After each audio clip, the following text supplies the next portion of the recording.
A strong safety rating, a surprise quarterly profit. What's the word from Mr. Musk? I know, you're getting tired of all this good news around Tesla, right? Well, there has been some good news lately for the electric car makers, but its critics aren't silenced all that easily. One issue that's still around is how consumers can get their hands on a Tesla. It's a battle that pits Musk against lawmakers, dealerships, and the big three, Ford, General Motors, and Chrysler. Right now, the best way to buy a Model S is at a Tesla showroom, which cuts out the middleman, the franchise dealers, and they're not happy about that. State after state, particularly in Texas, they fought Tesla using laws that were written to protect the franchisees. So Musk told me he's optimistic that consumers will outweigh the protests from the dealerships and their lobbying money. However, alluring a Tesla showroom might be to consumers, Musk says he's not ruling out working with them down the road.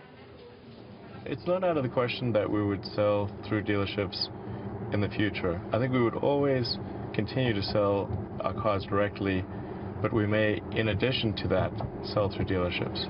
Not to draw too much of an analogy with Apple, but I mean, I think there are some parallels there where when Apple didn't have its stores and it was just having to sell through Best Buy and Costco and that kind of thing, then nobody understood what the advantages of buying a Mac were. You know, the Mac, it was just like this computer that seems more expensive than the other computers. Look, ultimately, he wants to sell his car, so he's open to some sort of compromise. All right, well, besides the car, I know you got to look inside. I'm not even going to call it his house, his castle, his mansion, his estate. In Bel Air, in California, yes, exactly. And that was, by the way, his own Model S that we were riding in. He's got a 7-bedroom, 10-bath mansion, so to speak, for about $17 million. He was renting. Is that a mink throw he has right there? You know, he was just to give you a sense of how much he has profited from his business. You know, he was renting for quite some time, and now he's actually finally bought. He feels more secure in his financial situation. Who does Elon what's Musk happened rent from? I mean, other moguls around LA. He plays video games on the weekend, hangs out with his 5 kids. And you can see there, he says video games is his own movie theater, that's his own movie theater. What were you guys playing here?